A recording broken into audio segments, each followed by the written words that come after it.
At 1 o'clock in the morning, my boyfriend suddenly sent me a link to a Quora post. Did you write this? After a moment of silence, I replied with a single word, yes. He seemed to finally breathe a sigh of relief. Then let's break up. I wanted to respond with okay, at least to leave with some dignity, but my fingers trembled violently on the screen. Tears flowed again, and I couldn't type a single word. The title of that post was "When did you realize that the other person doesn't love you?" When was it? Probably last Monday evening during the heavy rain. He sent me money for a taxi, then personally drove to the other side of the city to pick up Elizabeth and bring her home. I waited for an hour in line at the convenience store to get a ride, and when I finally got home, drenched to the skin, I saw a photo that Elizabeth had posted on WeChat Moments. The warm yellow light, and him beneath it, his eyes and brows soft. Thank you, Christian, for taking me home. I'll treat you to a cola. In that moment, my world came crashing down. Chapter 1. After a sleepless night, when dawn finally broke, I wiped away my tears and told Christian, if you want to break up, say it to my face. After all, it was he who confessed his feelings to me in person when we first got together. I was high school classmates with Christian and Elizabeth. I have been with Christian for as long as Elizabeth has had a crush on him. That summer after the college entrance exam, Christian rejected Elizabeth's confession and then confessed to me. The entanglements between the three of us during college were a popular topic among our classmates. At that time, I was in a long-distance relationship with Christian, while Elizabeth was attending the same university as him. To give me enough security, every time Christian met with Elizabeth, he would report back to me, Angel, I ran into Elizabeth on my way to the library today. She asked if I wanted to have lunch together, but I declined. During the volunteer activity this weekend, I only discovered upon arrival that Elizabeth was also there, but we didn't spend any time alone together. So Angelica can rest assured. While I complained that he didn't need to do that, I couldn't help but feel incredibly reassured by his actions. When did the situation actually begin to change?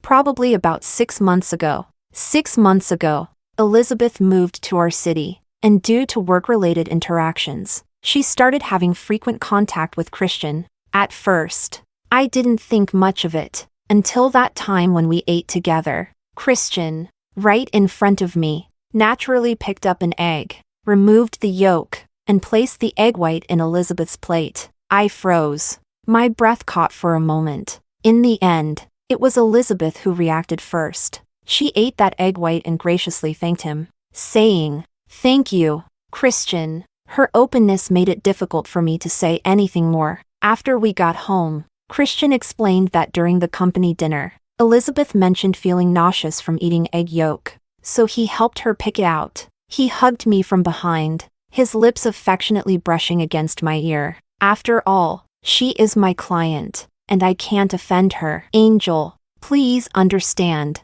I lowered my gaze and took a long moment before softly responding. But a few days later, I accidentally came across a message from his good friend Pablo on Christian's phone. Elizabeth is a girl who has liked you for so many years, quietly giving her all and never leaving. Now she has even come to work with you, so please don't let her down. Christian took a long time to reply, finally saying, I know. Chapter 2. I took a screenshot of that message and placed it in front of Christian. He remained silent for a long time before rubbing his forehead and helplessly saying to me, Angel, don't overthink it. Elizabeth and I are completely innocent. There is an unmistakable weariness in his eyes. In recent months, he has been preoccupied with a major contract, and the person in charge of the collaboration is Elizabeth.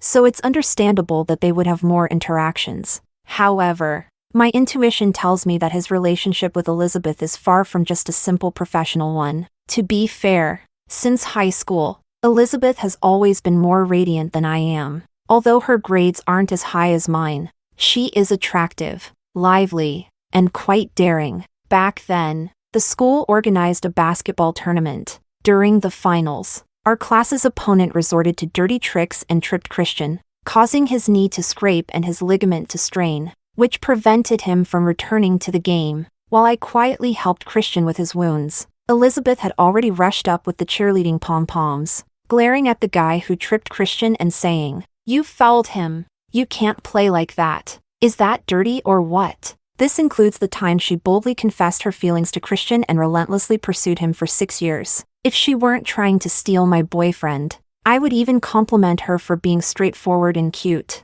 Angel. If there was anything going on between Elizabeth and me, it would have happened a long time ago. We've been together for 6 years. Can you at least give me a little trust? In Christian's gaze, I could already see a hint of annoyance. In that moment, I realized just how powerless I truly was. Pretending not to know, I watched him quietly walk step by step towards Elizabeth. But being direct would only push him further away. For me, whether I moved forward or backward, it was a dead end. 2 days later, Christian returned from his business trip. He didn't even bother to notify me. He simply came back, packed his things, and arranged for a moving company to take them away. If I hadn't left work early to see it, he would have likely slipped away from my life without a word. When he saw me, Christian looked visibly surprised, a hint of embarrassment flashing across his face. I forced myself to walk over, suppressing the heartache, and calmly said, "Would you like to grab a cup of coffee?" Chapter 3, Angelica. We should break up. After finishing the coffee, Christian said this right in front of me. I gasped, gripping my palms tightly, and looked up at him, asking, "Why?" "Just like you wrote, I no longer love you." He took a deep breath, his voice tinged with a hint of reluctance. "Let's part on good terms. And about that post, please delete it. It feels as if someone has thrown a handful of steel balls into my heart." And the cold, hard pain rolls over the very edge of my emotions. I looked at him and struggled to force a smile. "Why do you want to delete it?" Christian paused for a moment, and when he spoke again, there was a weighty sincerity in his voice. "Angelica, after all, you are a girl. And besides, Elizabeth is your classmate. What good does it do you to make this kind of thing known to everyone?" Angelica and Elizabeth. The distance between us is clear at a glance. My heart ached, my fingertips trembled, and I couldn't help but scoff. If she, Elizabeth, isn't afraid of being the other woman, what do I have to fear? Angelica. Christian suddenly stood up, his eyes filled with anger and disappointment. "When did you become like this?" Bang! The door was slammed shut right in front of me. In the empty room, I bit my wrist hard, silently weeping. During college, there was a time when I was overwhelmed with a packed schedule of classes and research experiments, feeling down every day, and I even caught a severe cold. One evening, as I stepped out of the lab building, I spotted Christian standing under the streetlight across the street. He stood there, tall like a tree, with the dim yellow light casting a long shadow behind him. The first time I saw him, he smiled and opened his arms, welcoming me into his embrace. In the days that followed, Christian stayed by my side. He accompanied me to class experiments,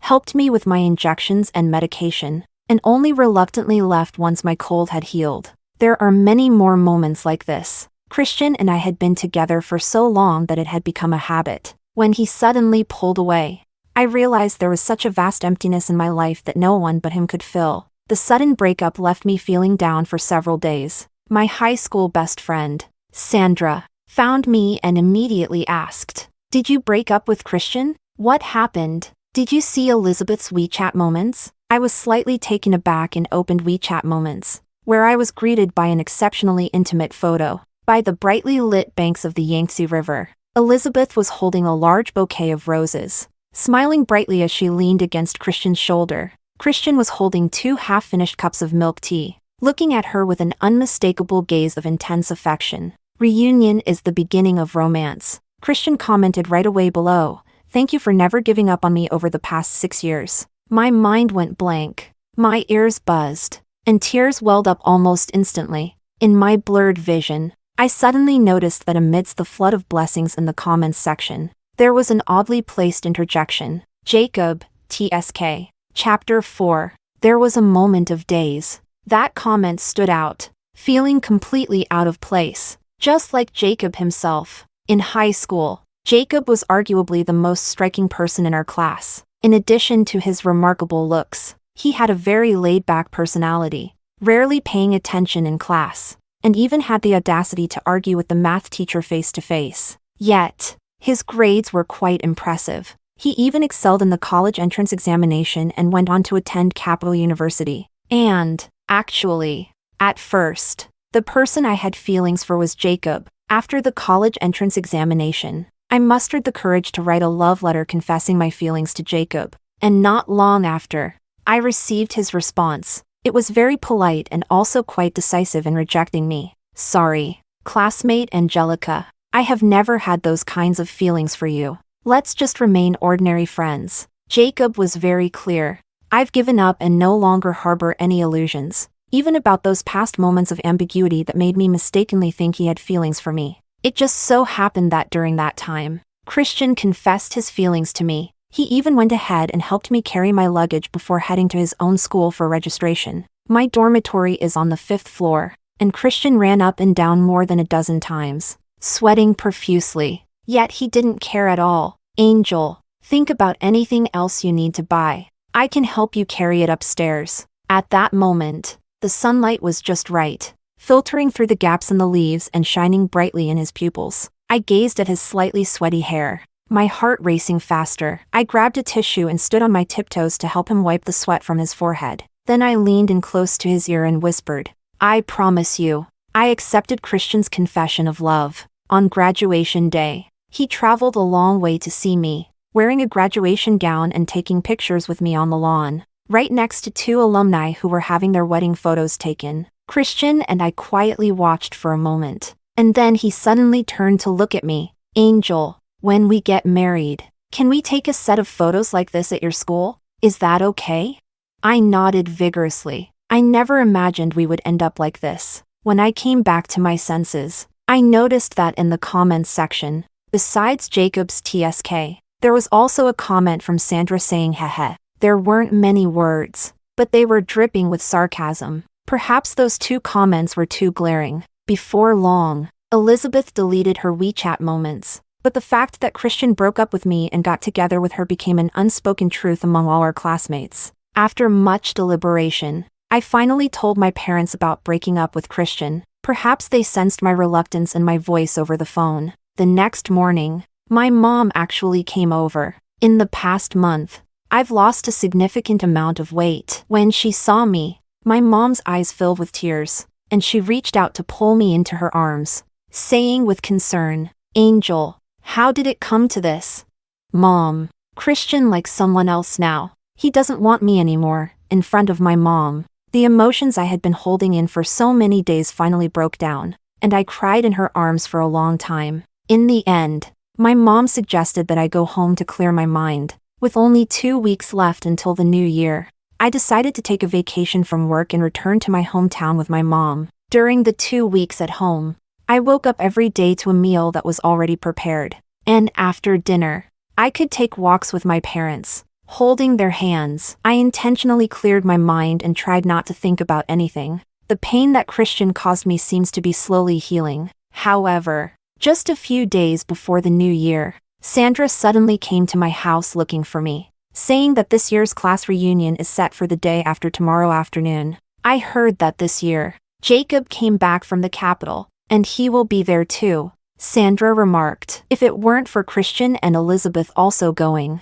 I would definitely go to meet this legendary king. I wonder what he looks like now. I felt a spark of excitement. Then let's go together. Sandra looked at me in surprise. Aren't you afraid of seeing those 2? Cheaters aren't afraid. So why should I be? Sandra clearly perked up, rubbing her hands together to help me pick out clothes and choose lipstick, insisting that I must outshine Elizabeth that day. However, on the day of the reunion, I still went over with a bare face. Elizabeth was always more attractive than I was, so why should I embarrass myself?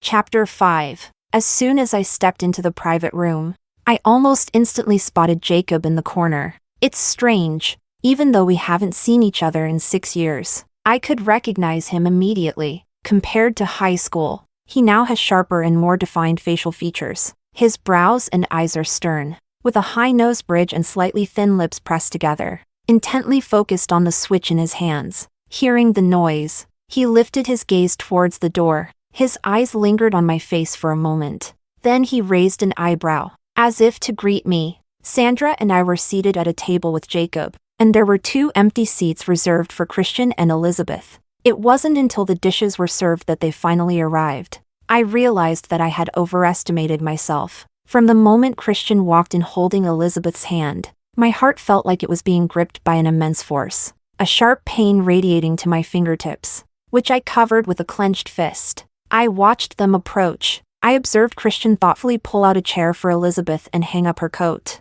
I noticed Elizabeth, her makeup flawless, radiating unmasked happiness and satisfaction. Amid the teasing shouts from a few boys led by Pablo, she looked at me without hesitation, a smile forming on her lips. "Hi, Angelica. It's been a while." I never expected her to be so candid. It was as if the person who had deliberately ignored my existence, relentlessly pursued Christian for 6 years, and even willingly played the role of the mistress was not her. Sandra, standing next to me, remarked sarcastically, "It really has been a long time. I haven't congratulated you yet. After 6 years of chasing, your dream has finally come true." "What kind of talk is that?" Before Elizabeth could respond, Pablo had already slammed his hand on the table. "Elizabeth is bravely pursuing true love. Do you really think she's like those shy little girls you know?" When he said this, he deliberately shot me a pointed glance. I tugged at the corners of my lips, feeling that this scene was both absurd and laughable. I know that he and Elizabeth have been close since high school, and because Elizabeth once loved him but couldn't have him, he has a lot of opinions about me. Once, when I was sick and hospitalized, Christian specifically took a few days off to care for me. Pablo called me directly, questioning whether I knew that Christian had an exam next month. Being with him will always hold him back. "Angelica, what do you have to compete with Elizabeth?" By the time I snapped back to reality, Christian was already sitting next to Elizabeth. After pouring her orange juice, I quietly asked what she wanted to eat and helped her pick out some dishes. Busy and attentive, just like he used to be with me. In the pauses of conversation, Elizabeth looked up and shot me a glance. It was boastful, self-satisfied, and even a bit provocative. She did it on purpose. Sandra also noticed. She stood up, holding a full glass of wine as she walked over. "Elizabeth, I raise my glass to you. After all, these 6 years haven't been easy for you. It's not easy to pry someone else's boyfriend away, is it?" Elizabeth sat still, simply smiling as she lifted her head. "I can't understand what you're saying. I only confirmed my relationship with Christian after he broke up with Angelica, right, Angel?" Christian reached out to take the glass of wine, tilted his head back to drink it all in one go, then frowned at me. "Angelica, I've already told you, my breakup with you has nothing to do with Elizabeth. I just don't have feelings for you anymore. If you're upset, take it out on me. Why do you keep targeting Elizabeth?" At last year's class reunion, he was still holding my hand and announcing to everyone, "I'm getting engaged to Angel next year. Everyone has to come." Now, in front of everyone, he said to me, "I just don't have feelings for you anymore. You're just coming at me." The once lively gathering suddenly fell silent, with countless eyes, both openly and secretly, fixed on my face. The lights were bright, and I sat there awkwardly, the sharp pain and bitterness swelling in my heart, my eyes warming up, almost ready to shed tears. In the silence, suddenly there was the sound of a chair being dragged. It turned out to be Jacob. He stood up, casually stuffed the switch into his hoodie pocket, and stretched, saying, "It's so stuffy. I'm going outside for some fresh air." After taking a few steps toward the door, he stopped and lazily turned his head, asking, "Together?" Chapter 6. It took me a few seconds to realize that he was speaking to me. I quickly stood up and followed him. As I exited the private room, I walked down the corridor to the end, where the rooftop was located. It was completely dark outside, with only the antique glass lamp on the wall casting a warm glow. Jacob suddenly stopped, and I wasn't paying attention, nearly bumping into his back. He pulled a cigarette pack from his pocket, took one out, and suddenly seemed to remember something. Turning his head to look at me, "You still can't stand the smell of smoke?" I softly replied, watching him put the cigarette back in his mouth as he said to me, "It's okay. If you want to cry, go ahead. There's no one else here." This statement became the final straw that broke my emotional state. Tears instantly welled up, I squatted down, crying while reflecting on how just moments ago at the table, Elizabeth was lying through her teeth, and Christian would rather lie to protect her, reducing me to such a pitiful state. The most crucial part is that Jacob, sitting at the same table, saw everything clearly. After not seeing each other for 6 years, I found myself a complete mess in front of him during our first meeting. Jacob didn't say anything further. He simply handed me a tissue when I was worn out from crying, and then suddenly said, "Actually, I stumbled upon that post." I was momentarily stunned. Even though it was anonymous, I could still recognize the echoes of our school in that background description. Moreover, when you reminisced about the past,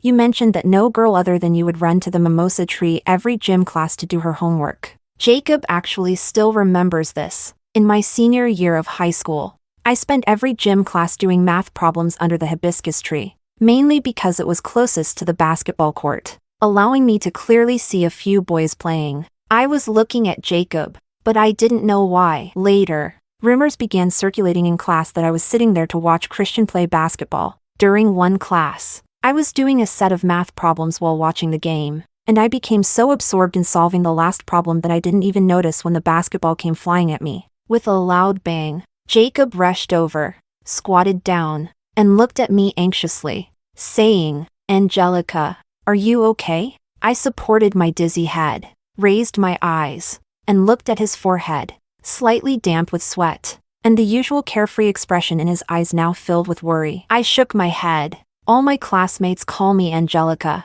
while the girls I'm close to call me Angel. Only Jacob calls me Angelica. "You're already 24 years old. Why do you still have such a soft temperament?" Jacob's soothing voice pulled me out of my memories. "If I were you, since you've spent so much time writing the post, when they showcase it, just paste the link directly in the comments." I sniffed and remained silent. Perhaps noticing my lack of response, he suddenly added a hint of mockery to his tone. "You wouldn't still be reluctant, would you?" His words made my nose tingle, and I nearly cried. Jacob, who had been standing, suddenly squatted down, leaning in a bit closer to look into my eyes. His pupils were a clear light brown, as if washed with water. I couldn't tell if it was an illusion, but I thought I saw a hint of panic in them. But how could that be? Jacob is such a rebellious person, daring to argue with teachers face to face. How could he be flustered in front of me? I said, sniffling, "I don't post because I feel embarrassed. I don't want everyone to think that I can't measure up to Elizabeth in anything, not even having the courage to confront her. I only dare to silently post online. This is the most secret thought deep within my heart. It's very childish and quite ridiculous." When I finally spoke it out loud, I was already bracing myself for Jacob to laugh at me, but I waited for a moment, only to feel a hand resting on the top of my head. The fingers were distinct, and the touch was cool. Jacob gently patted my head twice, like soothing a child, then withdrew his hand and placed it back in his pocket. What could possibly compare to Elizabeth? Do you think too highly of her, or too little of yourself? Or is it simply because Christian chose her? I was momentarily taken aback, stood up, and lowered my head as I faced him, remaining silent. Jacob was silent for a moment, and when he spoke again, there was a hint of gritted teeth in his voice. "Angelica, you claim to have gone through countless choices, yet you ended up with this kind of person." I couldn't understand why he would say that. In the beginning, it was clearly he who rejected me first. Chapter 7. I have a gentle disposition. Much like back then when I could only sit quietly on the sidelines watching Jacob play basketball. I loved it but didn't dare to express it openly. The bravest thing I ever did was probably writing a confession letter to Jacob and asking a teammate to pass it to him. I never expected him to reject me so decisively. As I thought about this, I couldn't help but speak with a hint of defiance. "If I don't choose him, am I supposed to choose you?" Jacob narrowed his eyes, suddenly lowered his head slightly, and leaned closer to me. "What's wrong with choosing me? Am I really not as good as your cheating ex-boyfriend?" His tone was laced with sarcasm, and my eyes stung.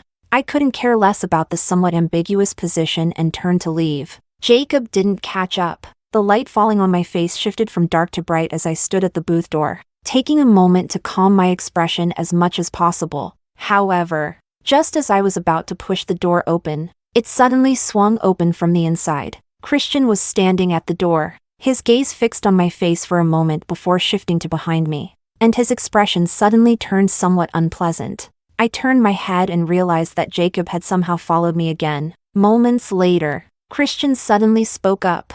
I was wondering why Jacob had been fine in the capital for 6 years and suddenly returned this year. Angelica, you two must have been involved long before, right? What right do you have to condemn me? His gaze was cold, filled with many obscure and ambiguous emotions. But the accusations he made against me, which were completely unfounded, left me too weary to guess his thoughts. I simply felt a surge of anger rising from deep within. I was about to refute Christian, but Jacob spoke up before I could. What? Did you think that just because you acted like a cheating scumbag, everyone else is the same? Don't worry. I'm back due to a job transfer. As for tonight, that was just a case of doing the right thing. He had one hand in the pocket of his work pants, and with the other, he reached around and fiddled with the back of my neck. Only then did I realize that the collar of my sweater had somehow folded in. Once he was done, he lazily said to me, "All right, go on in." From start to finish, I never looked directly at Christian. Sandra said he was king, and she was absolutely right. I nodded gently, just about to pass by Christian to enter, when he suddenly reached out and firmly grasped my wrist. "Let go of me." I instinctively yanked my arm away, and in the next moment, a faint sweet fragrance suddenly wafted over. When I regained my senses, I realized it was Elizabeth. She glanced at Christian and then at me, gently furrowing her brow. "Angelica, why do you continue to cling to Christian after your breakup?" The tone sounded self-righteous, just like countless times before. I finally couldn't take it anymore. I stepped back, glared at the two of them, and gritted my teeth to say, "Shameless. Clearly, it was you who lacked any sense of shame, relentlessly pursuing him while I was still with Christian. Now that Christian and I have broken up, what right do you have to question me? Do you think I would be like you, without any moral boundaries?" Christian and Elizabeth stared at me in shock, unable to find their words for a moment. Perhaps it was because I had been silent and accommodating for so long that they thought I would never retaliate, which only made them more reckless. But at that moment, standing beside me was Jacob, who seemed to gradually build up the courage to support me, allowing me to finally express the emotions I had buried deep inside. I suddenly remembered that back then, before the college entrance examination, I went with Jacob to take the independent admission test for F University. After the interview, I came out looking quite upset, and a boy nearby made a few mocking remarks, saying I definitely wouldn't get in. Jacob was originally focused on his book, but suddenly looked up when he heard this, a slight smile playing at the corners of his lips. "Even if she can't get in, do you really think you can? That's a bit too self-important, don't you think?" His words gave me the courage to respond. I lifted my gaze and looked at that boy. "You're David from class 37 of the senior year, right? If I remember correctly, your written exam score was the lowest. Is that why you're hoping everyone else's interview results are terrible?" David's face suddenly turned ashen. After the interview concluded, we walked back together, and when we reached the corner of the stairs, Jacob suddenly raised his hand and ruffled my hair, watching silently. Yet when it comes to confronting others, they truly know how to hit the sore spot. Memories flood back. I didn't want to see Christian's expression any longer, so I pushed past them, walked into the private room, grabbed my coat from the nearby rack, and put it on while heading towards the door. Sandra caught up with me and walked outside, but when she saw Jacob, she instinctively took a step back. "Jacob, I just remembered I have something to take care of. Are you free later? Could you give Angel a ride home?" Jacob casually nodded. "Sure, all right. I appreciate it." She gently poked me from behind and said, "Go ahead, Angel. I'll come find you another day." Chapter 8. It wasn't until I had been sitting in Jacob's car for a while that the intense emotions swirling inside me began to calm down. He reached out to turn on the air conditioning, one hand on the steering wheel, and turned to ask me, "What's the address?" I provided him with my home address. Jacob casually acknowledged it, then suddenly leaned over, reaching across to pull the seatbelt from my other side. "Buckle up." As he looked down, The soft tips of his hair brushed against my cheek, creating a slightly ticklish sensation. A faint scent of cedar wafted into my nostrils. My face suddenly flushed bright red. As I leaned to fasten my seatbelt, I lowered my head and said, somewhat flustered, I can manage it myself. Jacob started the car and chuckled. I'm afraid you might get lost. On the way back, light snow began to fall outside the car window, the cold gray ground becoming wet and soon covered with a thin layer of white. Jacob parked the car downstairs at my house. A cold wind rushed in, and I carefully steadied myself on the ground, turning to thank Jacob. Thank you, law classmate. He stood by the car, the smile in his eyes suddenly fading. Law classmate? Angelica. I've never seen you so polite before. Behind him, a streetlight cast a dim yellow glow. It was already late at night, and snow was falling. The greenery in the community had withered. In this scene, only Jacob, standing 2 steps away from me, radiated a bright vitality, vividly standing out. I suddenly recalled my senior year in high school, just before the winter break, when it had snowed for several days in a row. So, during Friday's PE class, the teacher simply let us have free time. Everyone was playfully engaged in a snowball fight. Jacob has always had a rebellious personality. No one dares to provoke him. But Sandra and I were having so much fun that we lost control and packed a snowball, which we threw hard at his head. Realizing that things were going south, I turned to run, but unfortunately, being short and small, I had only taken a couple of steps before Jacob caught me by my hat. Seeing that he was about to throw a snowball at me,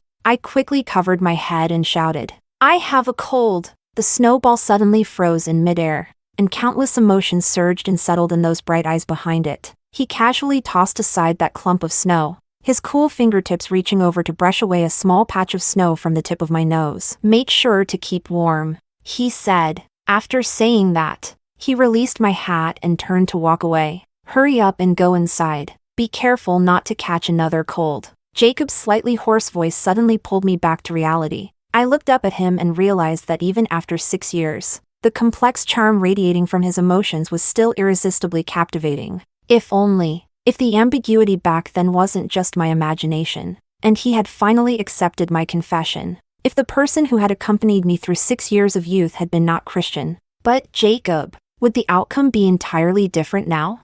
A surge of courage welled up in my heart. It's so cold outside. Should we go inside, sit down, and have a cup of tea? With the new year approaching, my parents went to my grandmother's house today to pick up some cured meat and sausages. Since it got too late, they decided to stay there for the night. So tonight, I'm the only one left at home. Jacob was sitting on the sofa, staring down at the glass in his hand for 3 seconds before looking up and asking, tea? There's no hot water at home. I'm boiling some now. You can have a bit of red wine to quench your thirst. What a terrible excuse. I admit, I was too nervous, thinking about having some wine to relax before continuing the conversation with Jacob. Sure enough, Jacob scoffed, as if he could see right through my thoughts, but he still tilted his head back and drank down most of the glass of red wine. I sat across from him, sipping my wine slowly, pondering where would be the best point to start the conversation. Are we reminiscing?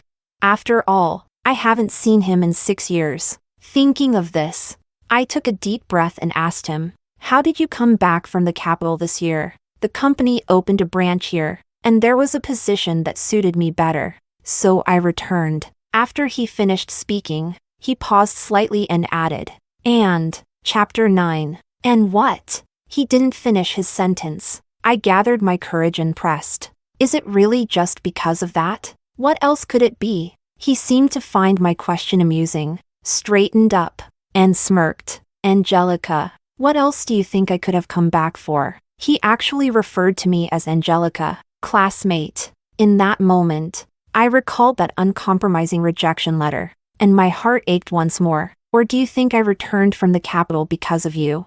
The low voice reached my ears like a thunderclap, shattering my rationality into fragments with that one sentence. Under the influence of alcohol, I suddenly lunged forward, grabbing the collar of his sweatshirt and leaning in close to his face. The scent of alcohol lingered with each breath. How could you call me Angelica, classmate? I expressed my grievances and then leaned in to kiss him. Jacob didn't push me away. Instead, he closed his eyes. After knowing each other for 9 years, it felt like I was seeing him this gentle for the first time. I had originally planned to have a drink, relax a bit, and then talk to Jacob about what happened before. However, I overestimated my alcohol tolerance. In the end, I nearly lost my ability to think completely, gripping his collar, crying and asking, "The fact that you didn't push me away means you like me too, right? If that's the case, then why did you reject my confession back then?" Jacob furrowed his brow and asked, "What confession?" I can't recall anything that happened afterward. When I finally opened my eyes, it was already the next morning. I was under the covers, wearing only a thin base layer. After a few seconds of delay, the memories from before last night's blackout slowly returned to me. My heart skipped a beat, and I had a nagging feeling that something was wrong. Sure enough, when I composed myself and walked into the living room, I saw Jacob sitting on the sofa, looking down at his phone. He was still wearing the sweatshirt from last night, though it was a bit wrinkled, and there were some unclear dried liquid stains on the chest area. Upon hearing a noise, he looked up.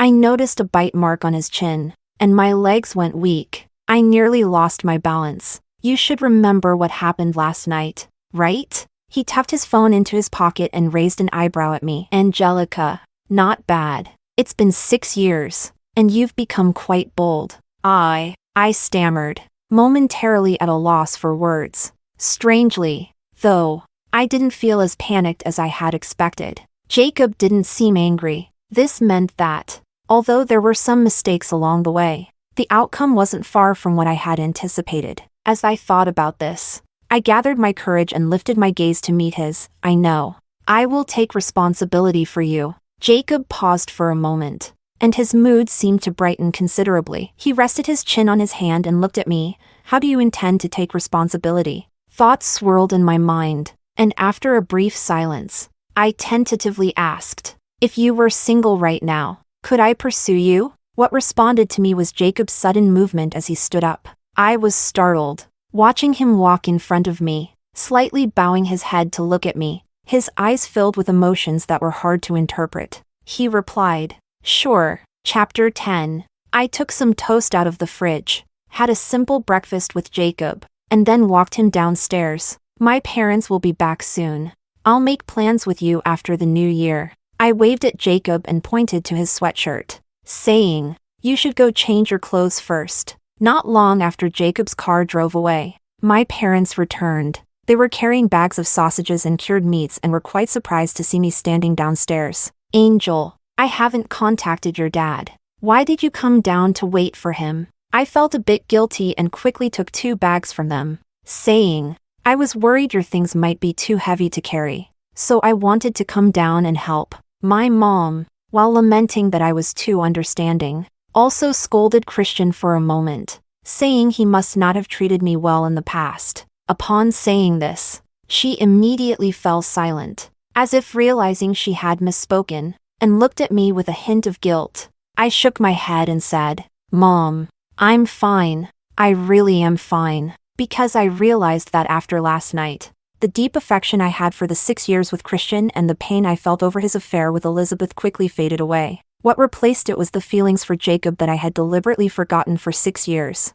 now surging back. 2 days later, Sandra came to find me again, asking if I knew that after the party that day, Elizabeth and Christian had a fight. Elizabeth said that Christian still has feelings for you, and Christian didn't deny it immediately, which made her even angrier. Sandra mocked. "Of course, someone who became a mistress is afraid that the trash will be picked up by someone else." I didn't say anything. She asked me again, "By the way, didn't King give you a ride home that night? Did you two chat afterwards?"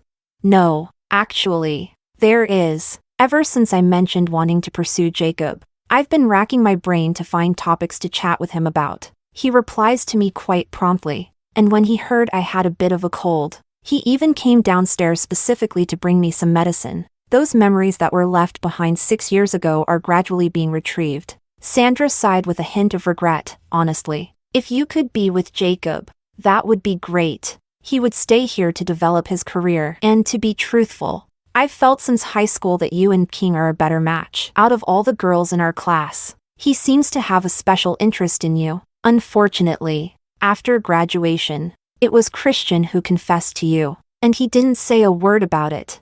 I didn't even tell Sandra that I wrote a love letter to Jacob, so she still doesn't know that Jacob rejected me back then. Thinking about this made me feel a bit upset, so I quickly changed the subject. On the morning of the first day of the Lunar New Year, after I wished Jacob Happy New Year, he immediately replied, "Happy New Year, Angelica." Since the next day was Valentine's Day, I gathered my courage to ask him, "Are you free tomorrow? There's a pretty good New Year's movie. Would you like to go watch it together?" After a while, Jacob finally replied, "I have something tomorrow. Let's reschedule." My mood suddenly dropped to rock bottom. Is something going on? Is it a family visit? Or are you going out on a date with another girl? Soon, I would discover what he was really up to, because during lunch, my mom suddenly brought up the topic of arranged marriage. The son of your Aunt Wu's neighbor has really made something of himself. He graduated a year before you and studied at Capital University. He was originally supposed to settle in the capital, and his parents moved there with him. But then at the end of the year, he was transferred for work and suddenly came back. They mentioned being too busy with studies in college to have ever dated. The more I listened, the more it sounded familiar, and I couldn't help but interrupt my mom, asking, "What was his name?" "I think it was Jacob." I stood there, frozen, and my mood instantly sank. My mom didn't notice and continued to ramble on about Jacob's qualities. Eventually, she cautiously asked me, "How about we meet up first and have a meal to get to know each other? Tomorrow works for me, and the day is nice." I paused for a moment, gritted my teeth, and replied, "Sure." Chapter 11. The next day, I dressed up and confidently rushed to the venue. As soon as I walked in, I locked eyes with Jacob. He appeared calm, carefree, and even wore a hint of a relaxed smile. I walked over, sat down across from him, and stared into his eyes, asking, "Do you know who I am?" Jacob laughed immediately, saying, "Angelica, are you being silly?" I suppressed the bitterness inside and asked him, "Since you agreed to let me pursue you that day, why are you here for a blind date today? Do you think it doesn't matter that I can just be one of your many options?" By the end, my voice was tinged with a hint of tears. I can accept that Jacob doesn't like me and has rejected me, but I can't accept that he engages with me passionately while treating me as a backup. Upon hearing my question, Jacob's expression revealed a rare hint of helplessness. He sighed and replied, "Since you said you wanted to pursue me, why did you come for a blind date today? Isn't it because I know the blind date is you?" I feel the same way. He reached out, gently holding my hand that rested on the table, and repeated, "Angelica, I feel the same way as you do." Huh? Thanks to Jacob's explanation, I finally understood. He first confirmed with Aunt Wu that I was the blind date before agreeing. "Why didn't you just say it when I asked you out yesterday?" "I wanted to surprise you. Also, since you said you wanted to pursue me, it's better to clarify this in front of the elders, right?" He returned to his casual demeanor and handed me the menu. "All right, let's order. I've already bought tickets for that movie you mentioned yesterday. We'll go watch it after dinner." I lost my temper as well, took the menu, ordered a few dishes based on my own taste and what I remembered of Jacob's preferences, and then focused on eating. The cinema where he bought the tickets is located right across in the commercial district. It just so happens to be during the New Year period and Valentine's Day, so the mall was absolutely packed with people. Jacob and I walked side by side to the cinema entrance. Jacob went to the side to pick up the tickets while I went to buy popcorn and soda. Just as I reached the end of the line, I suddenly caught sight of two familiar figures approaching diagonally. It was Christian and Elizabeth. The moment Elizabeth saw me, she immediately wiped the smile off her face and turned to gauge Christian's reaction. Christian looked at me and pressed his lips together, asking, "Are you alone? What's it to you?" As soon as I finished speaking, Jacob returned with the tickets. Upon seeing Jacob, Christian's expression suddenly turned extremely ugly, and his gaze towards me became increasingly obscure. Jacob's eyes swept over them without pausing for a moment, and he looked back at me, saying, "The tickets are ready. Let's go." His attitude was as if these two people were no different from ordinary passers-by, even unworthy of a single glance. I reached out and linked my arm with his, turning to walk toward the ticket gate. From start to finish, I, like Jacob, did not look at Christian even once. Chapter 12. The movie is essentially just a typical New Year's romantic comedy, conventional and predictable, with an ending that everyone loves, a big reunion, lively and festive, perfectly capturing the spirit of the new year. However, at the moment when the male and female leads embraced and kissed, the atmosphere in the cinema suddenly turned ambiguous. I sat in the last row, watching the young couple in front of me, so engrossed in each other that it felt a bit awkward. Yet it also stirred something within me. Amidst my inner turmoil, a warm hand reached over and gently rested on the back of my hand. This small touch gave me immense encouragement. I intertwined my fingers with Jacob's and leaned over to whisper, "Could you lower your head a bit?" Then I kissed him. The kiss was fleeting, like a dragonfly skimming the water. But unlike that night when I was drunk, I was completely sober this time. So after pulling away, my face quickly flushed. Fortunately, the lighting in the cinema was dim, so Jacob didn't notice. He simply pressed his forehead against mine and quietly said, "Angelica, have you become so bold now?" I forced myself to remain calm. "I already said I wanted to pursue you, so of course I have to be a bit more proactive." After the movie, Jacob drove me home and then said goodbye at the same spot where he had parked last time. It wasn't until I went upstairs and leaned out the window to look down that I realized Jacob hadn't left.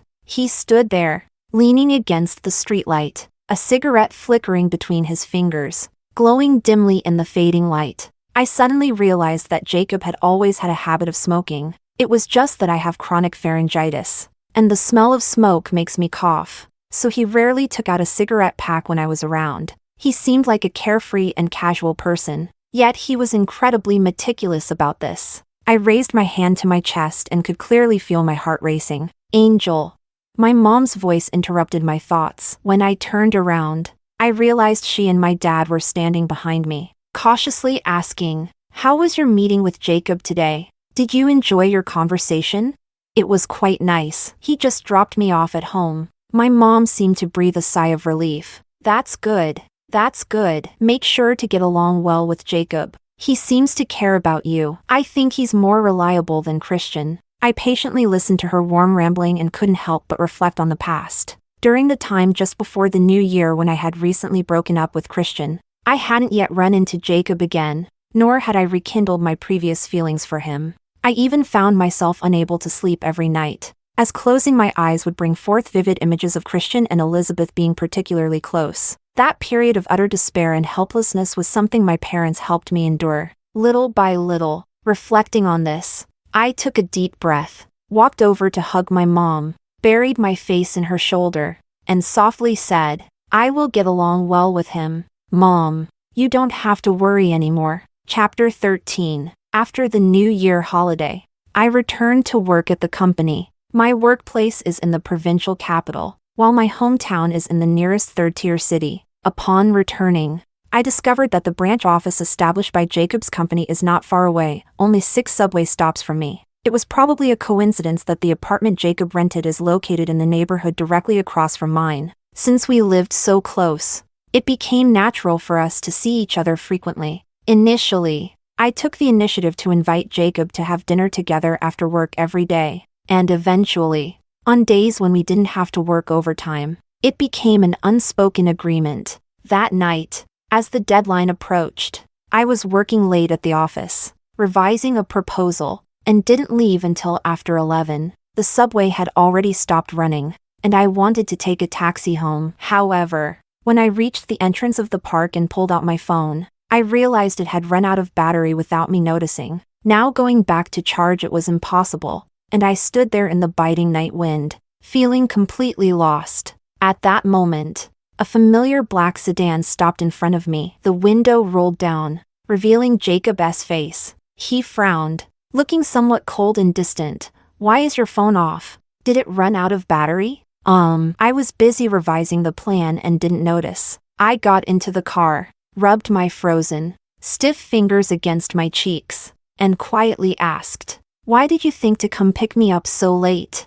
Because it's so late. You haven't replied to my messages. And your phone is off. He said this while starting the car, glancing at me sideways. A couple of days ago, there was news about a girl who was robbed while walking home at night. Angelica, I can't just let you be alone. I couldn't help but think back to last year. That day it was pouring rain, and Christian personally drove to pick Elizabeth up, leaving me to take a taxi alone. By the time it was my turn, it was already midnight. Honestly, I'm quite timid. That day was late, and after seeing so many news stories, I was terrified. I kept chatting with Sandra on WeChat until I got home safely before hanging up. Then I saw Elizabeth's WeChat Moments. Even though I no longer have feelings for Christian, the sadness I felt back then was very real. The car stopped at the entrance of my neighborhood. After getting out of the car, I was about to say goodbye to Jacob, but he got out too, saying he wanted to walk me downstairs. It's too late. I'm worried about your safety. We walked side by side along a dark path, through the greenery, until we reached the bottom of my building. If you have to work late in the future, just give me a call, and I'll come pick you up. All right, you go ahead. He waved his hand casually at me and said, make sure to get some rest when you get home. Once I got home, I immediately sent a message to Jacob to let him know I had arrived safely, and then I set my phone down to take a shower. That night, I found myself unable to sleep, so I lay in bed reflecting on the past. I'm quite timid, and Jacob has always been aware of this. In high school, there were often movies shown before evening study sessions. If it was a horror movie, I would get so scared at the beginning that I wouldn't watch it anymore. I'd just run out of the classroom and take a walk in the hallway. At times like this, Jacob usually steps outside, leaning against the corridor railing, completely absorbed in playing mobile games. I asked him why he didn't go in to watch the movie. Jacob glanced up at me for a moment, his tone seemingly casual. I've seen it before, so I stepped out for some fresh air. As a result, he did this with nearly every horror movie. Back then, I naively asked him, do you really enjoy watching horror movies? How come you've seen every single one? Only now do I realize how oblivious I was at times. Chapter 14. From that day forward, Jacob began picking me up after every overtime shift. There were even a few occasions when he would return to his office after safely dropping me off downstairs, just to continue working on his projects. I later discovered that he had been assigned to a newly established branch as a core member of the RD department, which was quite significant, so he was usually very busy. Yet, despite that, he still often replied to my messages almost instantly. On the day of the anniversary celebration, the company gave us 2 tickets to a hot spring resort as a benefit. I called Jacob to see if he wanted to go together. On the other end of the line, I heard a few keystrokes, followed by Jacob's voice, laced with a hint of laughter. Are you going to the hot springs with me? I blushed slightly and replied, yeah, I heard the hotel's buffet is quite good. All right, let's wait until this busy period is over. I can feel the distance between us closing in. The feelings that were lost in the river of time are gradually being rediscovered, even flourishing more in our daily interactions. Jacob has a charming quality that makes my heart flutter, along with his thoughtful and meticulous care. Whenever I mention him to my mom, she says, you and Jacob are a great match. It's just that every time I think about that rejected confession letter, I instantly lose the courage to confess to Jacob again. This morning, as I was leaving, I specifically made plans with Jacob to have dinner together after work. However, just after work, I received a call from an unknown number. Angelica. It's me, Ryan. It took me a few seconds to remember that this person was a member of our high school basketball team and lived in the same neighborhood as Jacob. Back then, I was busy studying for my driver's license while Jacob was preoccupied with his acceptance to Capital University. So our schedules never aligned. The confession letter I gave to Jacob was actually entrusted to him for delivery. The reply I received later was also handed to me by him. What's going on? Christian got drunk at the bar and kept mumbling your name. Could you come over? I initially wanted to refuse, but he said, you should come over for a moment. I have something to discuss regarding the time you confessed to Jacob. This matter is extremely important to me. My heart sank, but I still reached out and hailed a cab, heading straight to the address he provided. On the way there, I suddenly had a thought. Isn't Ryan closer to Jacob? When did he become so familiar with Christian? In the warm glow of the bar, I hurried to the corner table and tapped on its surface. Christian lifted his hazy, drunken eyes to look at me. Angel, you're still with Jacob, aren't you? I took a deep breath and replied, what does that have to do with you? Christian, you were the one who cheated first. You have no right to question me. Then you shouldn't have chosen Jacob. He had already rejected your confession. Did you really think he liked you? I suddenly froze, leaned down to support myself on the table, stared at him, and said slowly, how do you know Jacob rejected my confession? Ryan pulled me aside, his voice filled with apology. I'm sorry, Angelica. I admit that the letter never actually reached Jacob. The reply was entirely written by Christian. It felt as if a thunderbolt had struck my mind on a clear day. My face turned pale, and I could barely keep my balance. After the college entrance exam, my mom said she wanted to take me to meet a close friend of hers from decades ago. When we met, I realized that her friend's son was Christian. During that time, I was getting along quite well with Christian. He told me that he really liked you. Jacob wasn't around for a few days, so after you sent me the letter and Christian found out, I just went along with it and gave it to him. In the end, he hesitated for a moment and pulled out a wrapped box from his backpack. Actually, at that time, Jacob's schedule didn't align with yours. He mentioned wanting to go swimming with you. So before heading to the capital, he asked me to give you something. Chapter 15. As for what happened next, I already knew without him saying anything. Jacob never received my confession letter, but I thought he had already rejected me. His gift never actually reached my hands. A while ago, Jacob asked me about this matter. At that time, I didn't tell him the truth, but after thinking it over, I felt I should share the truth with you. Confronted with his guilt-ridden expression, I found myself unable to utter harsh words or offer forgiveness. In the end, it was my own lack of courage that held me back. Even if I received such a reply, had I summoned the courage to ask Jacob just one question at that moment, the outcome would have been entirely different. Behind me, a drunken Christian was still mumbling. I placed the gift box into my bag and turned to face him. He suddenly looked up and coldly questioned me. If it weren't for you always sitting by the basketball court and helping me with my injuries during games, would I have misinterpreted your feelings for me? Now that you're with Jacob, what does that make of our past? For 6 years, you told me countless times that you liked me. Were all those words just lies?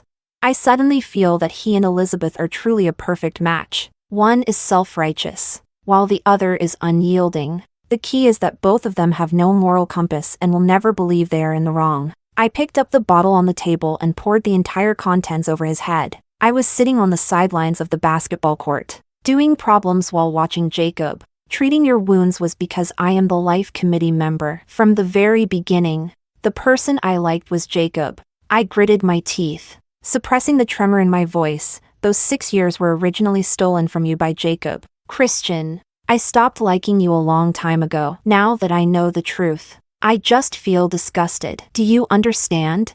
Christian sat there, drenched and disheveled. Yet he didn't move. He looked up at me, the light in his eyes fading inch by inch, revealing glimmers of despair. I walked away without looking back. On the way back, I opened the gift box in the taxi and discovered a book inside, Shunji Yui's love letter. Memories flooded back in that moment. In high school, our class had shown this movie. When I reached the ending, I cried my eyes out and told Jacob, who was sitting next to me, how much I adored Fuji's subtle yet deeply heartfelt confession. It turned out he had heard it, remembered it, and even tried to express his feelings to me in the same way. But, by a twist of fate, I only received it 6 years later. After getting out of the car, I clutched that book and walked into the community, settling onto a bench beneath the streetlight. The night was cold and desolate. I finally allowed myself to feel my emotions, burying my face in my knees and crying uncontrollably.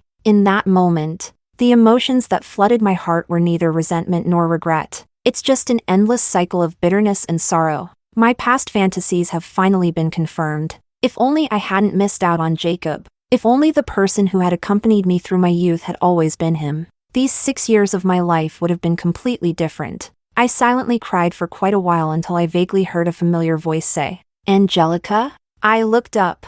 Jacob was standing right in front of me, just a few steps away, his clear eyes reflecting my tear-streaked face. "What are you crying about here?" His gaze swept over and landed on the book in my hand, and his tone suddenly paused. "Has this book really come into your possession?" I sensed an implication in his tone and stared at him, dazed. Jacob walked over, gently patted the top of my head, and then sat down beside me. The night breeze was slightly cool, and as our body temperatures mingled, his skin gradually warmed against the back of my hand. "Last time you got drunk, you asked me why I rejected your confession, and I found it a bit strange because I had never actually heard your confession. Instead, my impression is that when Ryan delivered a book to you, your attitude towards me suddenly became very cold. Later, when you got together with Christian, I thought that was a very indirect rejection, which aligns quite well with your usual character. So, I went to ask Ryan.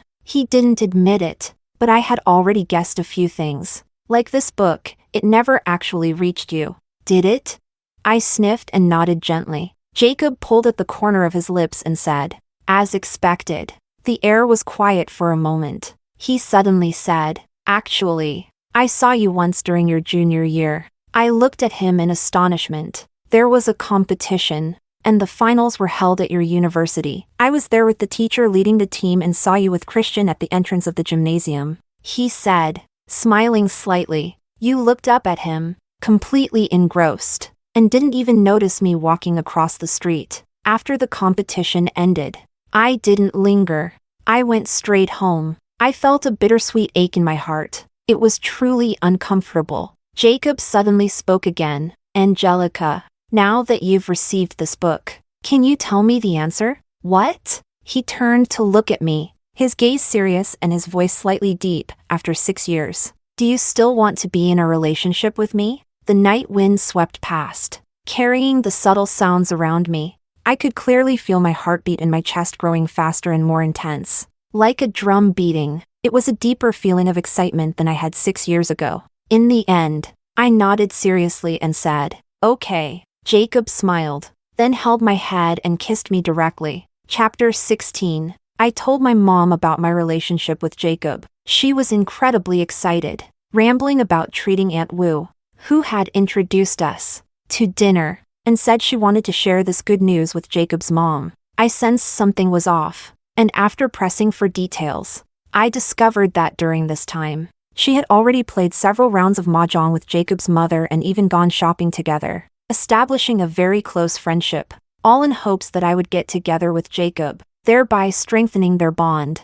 I also shared this with Jacob. He raised an eyebrow and smiled, saying, "Next time I go home, I'll go meet Auntie with you first." Later, when I met Sandra, I mentioned it to her as well. She seemed quite excited, cursing Christian for a moment in front of me, then began praising Jacob. "I told you that you and King are the perfect match. Let that dog Christian be with Elizabeth for the long haul." I smiled faintly and said, "But I don't want them to have it easy. If he had only cheated on Elizabeth, perhaps I wouldn't have made a fuss about it, given my usual character." However, he intercepted the letter I had sent to Jacob. Around mid-year, the project that Christian and Elizabeth had previously collaborated on, a supposed app to help find soulmates, finally began its launch and promotion. At the same time, I decided to remove the anonymity from that original post and shared the link in the class group and on various online gossip platforms. An app that markets itself as a means to find true love and soulmates. Yet its project leaders include a relentless mistress who has been digging for 6 years and a cheating scumbag. How could its reputation possibly improve?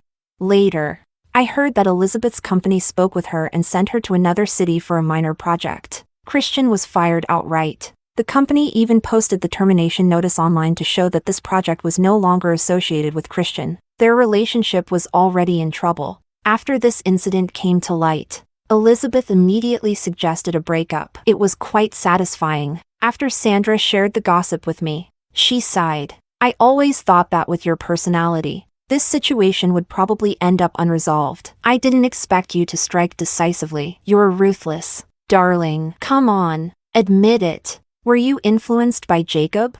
I thought to myself, maybe it's really true. Since high school, he has always been the one to give me courage. It's still the same now. After saying goodbye to Sandra, I looked around and noticed it was already dark. There was a message from Jacob on my phone. I have to work late tonight, so you should eat first and not wait for me. On a whim, I decided to bring him some food. An hour later, I stood at the entrance of Jacob's company, holding a takeout box of stir-fried beef from the Hunan restaurant downstairs. The receptionist kindly approached to ask who I was looking for, and I suddenly felt a bit nervous. Raising the takeout box in my hand, I came to bring Jacob dinner. The young girl suddenly realized, turned around, and ran inside, shouting, "Jacob, your girlfriend is here."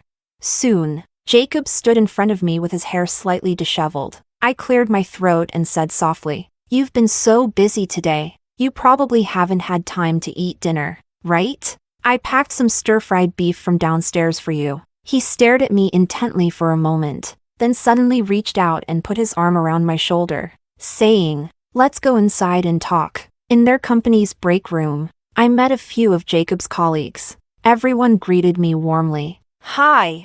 So, you must be Annie." I was taken aback, looking at the young man with the bright smile. "What do you mean, Annie?" Jacob shot a warning glance, but unfortunately, the man ignored it. "It's Jacob, back in college. Many girls from our school confessed to him, but he turned them all down. At that time, I thought there might be something off about his sexual orientation. Then one time in the lab, I saw him staring at his phone screen and laughing. I took a look and found it was a group chat, and there was someone with the nickname Annie who kept talking. Last October, when the company opened a branch, he was the first to sign up, claiming he would come back later. When I asked him if it was because of Annie, he didn't even deny it. I was taken aback. Last October, wasn't that when Christian cheated on Elizabeth, broke up with me, and started flaunting his relationship with Elizabeth on WeChat Moments?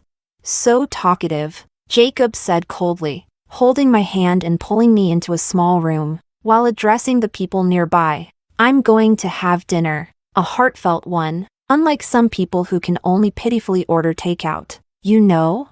The man was so angry that he let out a curse. I felt a warm touch on my hand and stole a glance at Jacob. The corners of his lips curled slightly, and he appeared to be in a good mood. I couldn't help but feel a bit distracted. So, did he really return from the capital last year because of me?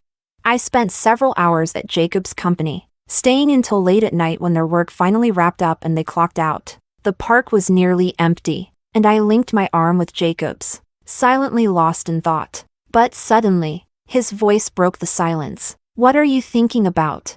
I kicked a small stone by my feet and said sullenly, "I thought that someone as proud and carefree as you would, after being rejected by me, not want to have any further connection once you heard I was with Christian." Jacob was silent for a moment. "Yes, I am a very proud and arrogant person. If it were someone else, once they rejected me, there would be no future connection. But because it's you, I feel that it's okay to try again." He spoke slowly and seriously, allowing me to sense the emotions and strength in his voice. Just like back then on the court by the silk tree, when I noticed him watching, he made his three-point jump shot even more beautiful. Soaring like a youth, I sniffed, feeling a tightness in my eyes. Jacob pulled his hand out of his pocket, reached over, and hugged me tightly. This embrace was exceptionally warm, dispelling the chill of early autumn that lingered on me. He whispered in my ear, "Angelica, I've missed you for 6 years. I can't afford to miss you for the rest of my life." The sky had darkened, and the stars sparkled like countless gems. I closed my eyes and hugged him back tightly. "I feel the same way."